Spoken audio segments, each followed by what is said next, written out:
네, 잘 보입니다. 네, 마우스 커서도 보이죠, 혹시 오늘? 네, 잘 네네, 보입니다. 보입니다. 네. 네.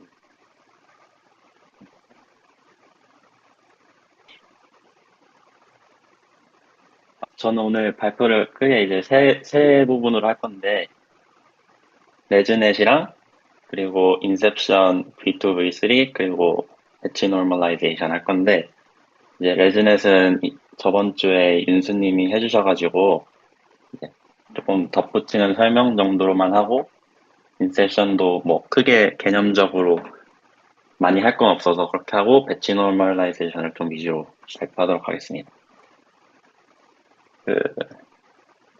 또 공교롭게 이게 세 개 다 2015년에 발표된 자료들이더라고요. 논문들이더라고요. 일단 레즈넷부터 시작을 해보면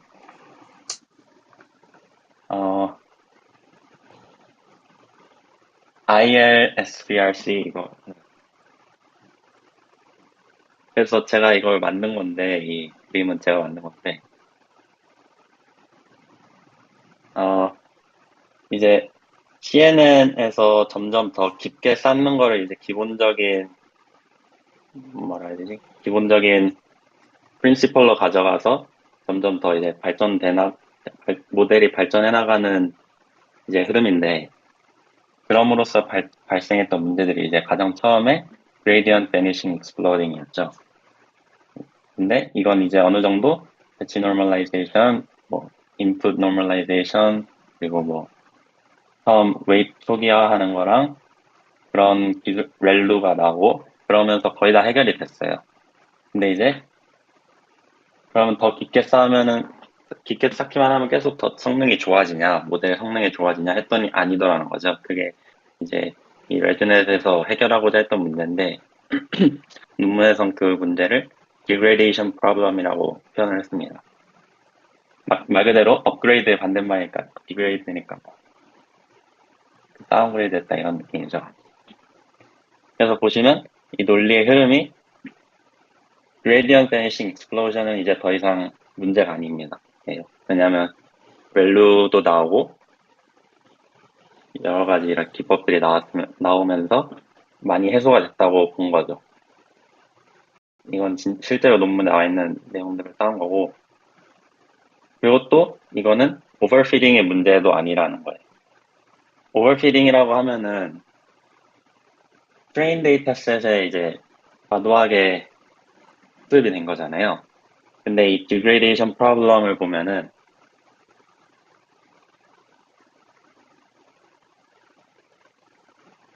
단순히 테스트 에러만 낮은 게 아니라 더 깊게 쌓을수록 트레이닝 에러가 커지는 거예요. 이게 어떻게 보면 기존의 문제들과는 달랐던 점인 거죠. 그러니까 트레인 데이터셋에 더 이상 너무 학습을 많이 해서 생기는 문제도 아니라는 거죠. 그래서 이걸 이제 degradation problem이라고 명명하기로 했는데 이걸 이제 해결한 게 레즈넷이라고 보면 되는데 레즈넷은 이제 저번에 이제 발표가 되었듯이 이렇게 인풋 값을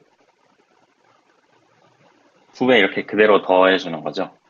이걸 이제 shortcut connection이라고 하고 근데 이게 개념적으로 왜 나오게 됐냐면 이것도 이제 이건 어느 정도 제 주관이 들어간 거예요. 사실 이거는 어디서 아이디어를 가져온 건 아니고 그냥 논문 읽으면서 제가 이제 해석을 나름대로 한 건데 이게 이제 일단 지금 차트를 써놓고 그러니까 이 논문에서 계속 말한 게 뭐냐면 예를 들어 30 레이어짜리 이제 모델이 있다고 해봐요. 근데 거기에 층을 더 쌓았을 때 이게 왜 성능이 더 떨어지느냐? 왜냐면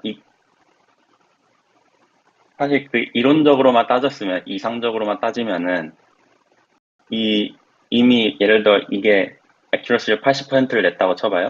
그러면 이걸 그대로 웨이트를 가져오고 만약에 아이덴티티 매핑으로 그냥 늘려 나가면 액큐러시가 그대로 나올 텐데 어떻게 해서 모델이 성능을 더 떨어뜨리게 되냐. 이게 되게 의아했던 거죠. 그래서 제가 여기에다가 theoretical deeper model이라고 한 이유도 이론적으로는 그냥 이 레이어를 그대로 복사해 놓은 다음에 아이덴티티 매핑을 해주면은 그 결과가 똑같아야 되는 거잖아요. 그러니까 최소한 accuracy가 더 낮으면 안 되는데 이제 트레인 데이터셋에 한해서 근데 이게 낮아지는 현상이 나온 거죠. 그래서 이게 왜 그럴까라고 생각해 봤더니 이제 non-linear identity mapping이라는 것 자체가 구현하기가 되게 복잡한 거더라고요. 어쨌든 이 딥러닝 모델이라는 거는 이제 랜덤한 웨이트를 초기화 값으로 갖고 거기에서 이제 차근차근 이제 백프로퍼게이션으로 이제 웨이트를 점점 업데이트해 나가는 건데 그 이제 비선형적인 아이덴티티 매핑 그러니까 이전에 있는 값을 그대로 가져오고 또 그대로 가져가고 또 그대로 가져가는 그러한 함수를 만들어내기가 쉽지 않다는 거죠, 모델이. 그래서 조금씩 바꾸다 보니까 그게 성능 저하의 요인이 됐다라고 저는 이해를 했습니다. 그래서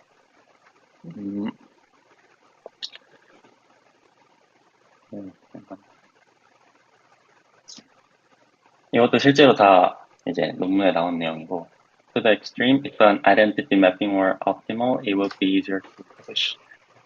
그러니까 예를 들어서 이것도 이제 이 개념에서 설명할 수 있는 건데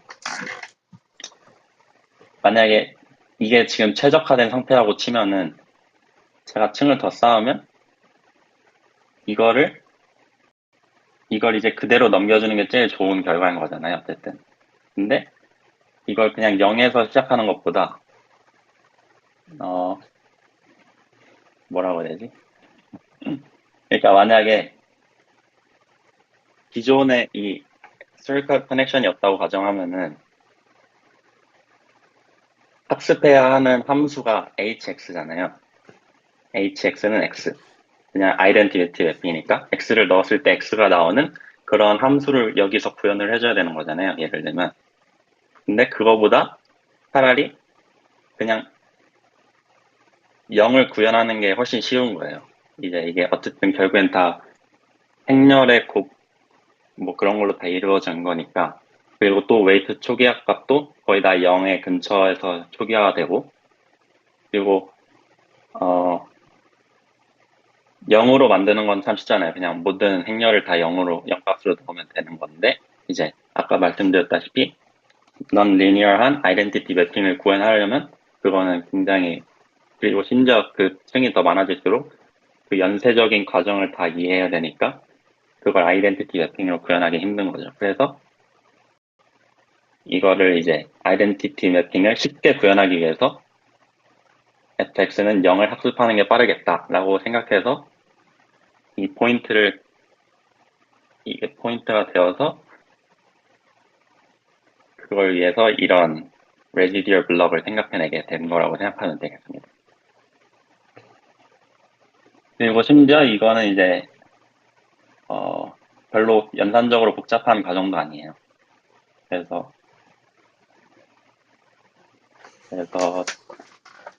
굉장히 혁신적인 아이디어였던 것 같고 이건 이제 프로젝션 shortcut이라고 해서 이렇게 더해주는 과정에서 이 인풋 값이랑 이 아웃풋 값의 디멘션이 맞지 않을 때 이 디멘션을 맞춰주는 과정입니다. 그래서 논문에서 나온 그건 이제 세 가지 옵션이 있는데 첫 번째는 zero padding이고 이게 뭐냐면 예를 들어서 인풋이 예를 들어 채널이 3개인데 아웃풋 채널이 5개다 하면은 나머지 2개는 그냥 0으로 채워주는 거죠. 근데 그 0은 어차피 그 학습되는 파라미터가 아니니까 연산적인 측면에서의 이제 복잡도는 올라가지 않는 거죠. 그리고 두 번째 옵션은 프로젝션 shortcut이라고 해서 이건 이제 그 학습 가능한 파라미터들로 채워주는 겁니다. 그리고 이건 이제 채워주는데 그 나머지 부분만 예를 들어서 인풋이 채널 3개고 아웃풋이 채널 5개면 그 나머지 2개의 채널만 이제 학습 가능한 파라미터로 채워주는 겁니다. 그리고 이 세 번째 옵션이 인풋 3개 채널, 아웃풋 5개 채널이라고 했을 때 네, 5개 채널 모두 이제 학습 가능한 그걸로 이제 해줘서 넣어주는 건데 그렇게 했을 때 별로 accuracy에 차이가 없다고 생각해서 그냥 가장 이제 연산량이 적은 가장 연산량이 많은 옵션 C를 제거하고 이제 A나 B를 사용하도록 하고요.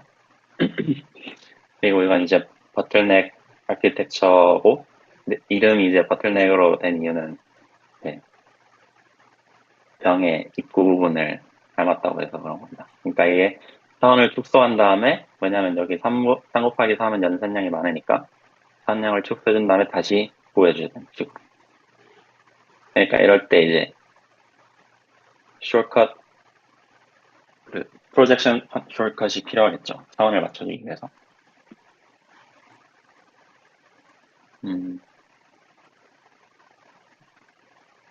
그래서 어쨌든 제가 이 논문에서 가장 중요하게 생각한 건 아까 제가 말했던 이 그림이라고 저는 생각을 해요. 그래서 여기 밑에서 설명하는 것도 결국에는 뭐냐면 레지듀얼 블럭이라는 게 프리 컨디셔닝을 주는 거다 모델에게. 모델한테 약간 넌짓이 이제 힌트를 주는 거라고 생각을 하시면 돼요. 그러니까 많이 바꾸지 말고 결과값을 아웃풋을 천천히 바꿔 나가라 라는 느낌으로 보시면 됩니다. 왜냐하면 아까 말했듯이 0이라는 매핑을 학습하는 게 훨씬 쉬우니까 hx는 x라는 거다. 그래서 또 하나 이런 거를 이 의견을 뒷받침하는 게 이제 논문 뒷부분에 나오는데 맨 마지막 부분에 이 그림이거든요. 이게 이제 레이어 리스폰스의 스탠더드 데비에이션을 비교한 거예요. 그러니까 이게 뭐냐면 이제 각 레이어가 이렇게 있다고 했을 때 그 각 레이어들에서 나오는 값들이 얼마나 이제 상이하냐, 얼마나 서로 다르냐 이걸 비교한 건데 보시면 아시겠지만 플레인일수록 이렇게 급하게 막 뛰죠. 초반에 특히. 근데 레즈넷이 적용된 것 같은 경우에는 이렇게 부드럽게 내려가는 거예요. 그러니까 천천히 이렇게 점점 천천히 바뀌는 거죠.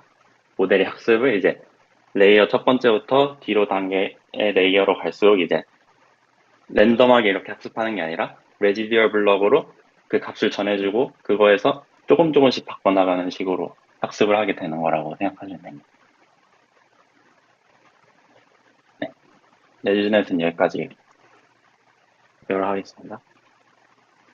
혹시 레즈넷에 대해서 질문 있으시면 지금 하고 아니면 인셉션으로 넘어가겠습니다. 그 혹시 아이디얼 매핑에 대해서 조금 더 자세하게 설명해 주실 수 있으실까요? 아이덴티티 매핑. 예. 어,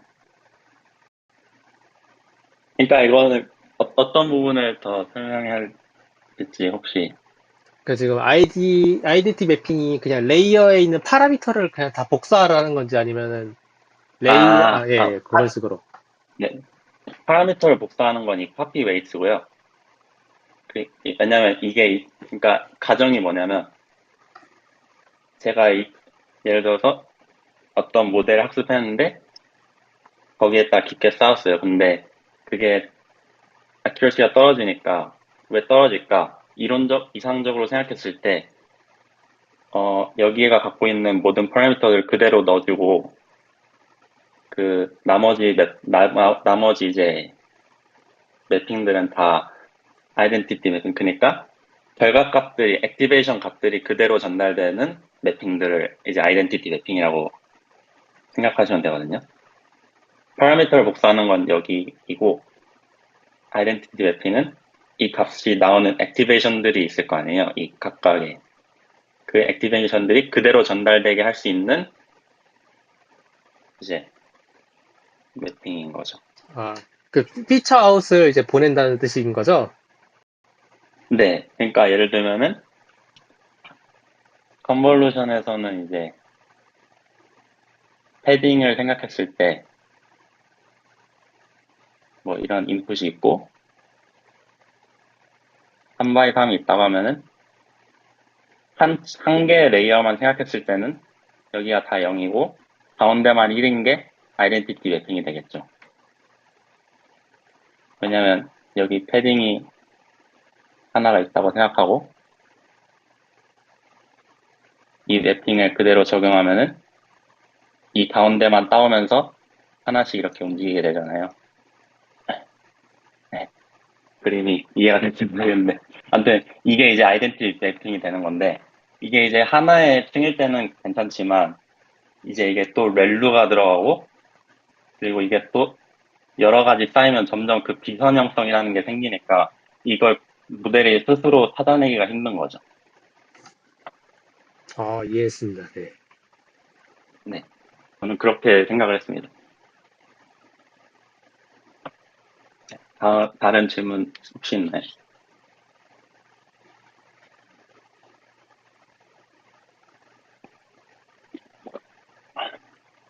없으면